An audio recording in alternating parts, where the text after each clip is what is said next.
Welcome back to another episode of Overly Honest Movie Reviews. My name is Chris, and as always, I try to give you guys what you want to see. Please like this video, then subscribe and follow me for more content like this. I cover anything and everything about movies, both old and new. 1001 movies you must see before you die. I also call it the 1001 films to see before you die. I don't know if that just has a better ring to it or what, but it was a life-altering realization for me.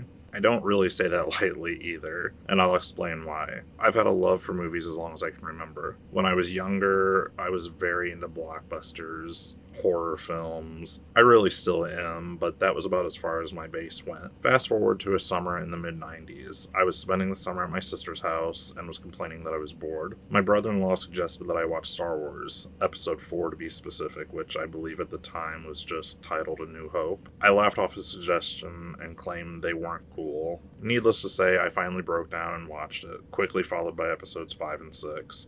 I'm so old that there was nothing else at the point. So the sequels weren't out, the prequels weren't out, so, it was just 4, 5, and 6. After that, he convinced me to watch the original Planet of the Apes films as well. That summer was one of the most defining moments in my life and my love for film. When I was younger and in grade school, I was blown away by special effects. I wanted to work in Industrial Light and Magic when I got older, the team behind Star Wars. Spoiler, that didn't happen. It didn't, however, change the fact that I did what I could to learn more about my love of film. So much so that I went to a high school specifically that had TV and film production courses. Several of my classes each year were only about TV and film. I learned so much in those 4 years. A lot of the focus was on classic films such as Hitchcock and the Golden Age of Hollywood. I remember leaving high school and thinking that I was a master of film history. Several years later, I was having a conversation with a coworker about movies. He mentioned the book 1001 Movies You Must See Before You Die. I had never heard of it, and I was intrigued. I got my first copy of the book and quickly created a spreadsheet, because I use spreadsheets for everything, to track my progress so far. I was appalled when I found out of 1001 movies listed on there, I'd only seen about 300. From that moment on, my goal was to watch them all. I believe it took me about 4 or 5 years to do so, but I finally did. The journey was amazing for sure. One weekend over 3 days, for me, I tackled 28 films, all over an hour long, which I had set as a standard. I wasn't going to count any shorts. I wanted them to all be, quote unquote, feature length films. Other times throughout, my friend who had already completed the list would help make fun challenges for me with brackets, little books, things like that to help motivate me in my journey. I finished on March 22nd, 2015. My last movie on the list at the time was Rocky. Yeah. Self-proclaimed film lover here hadn't seen Rocky. I decided to save Rocky for the end so that I could watch it and all of the sequels at the same time, which at that time went through Creed.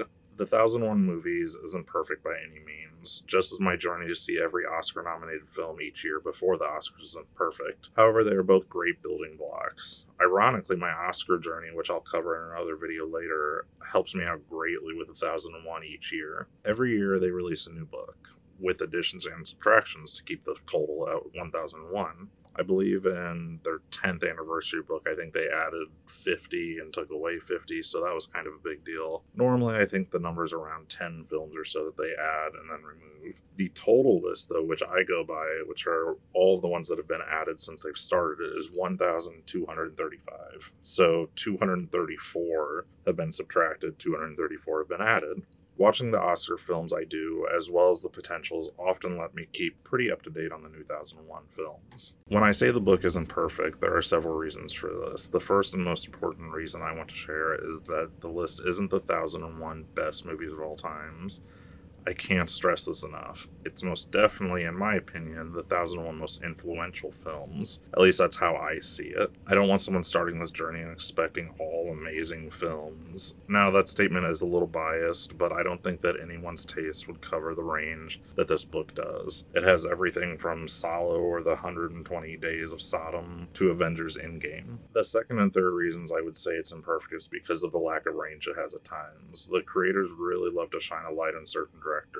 For instance, Hitchcock has 16 entries, Bergman has 10, as does Howard Hawks. Also, the United States has 569 of the entries. In second place, with a mere 155, is France. I want to stress this. I love my journey, and although I sat through some films that truly felt like torture to me, overall it was one of the most incredible things I've ever done. It really put me in my place and made me realize how big the history of film truly is. With that, I ask you, did you know about the book? If so, what are some of your favorites from it? What are your least favorites from it? Thank you again for joining me. Please comment below and let me know what your thoughts are.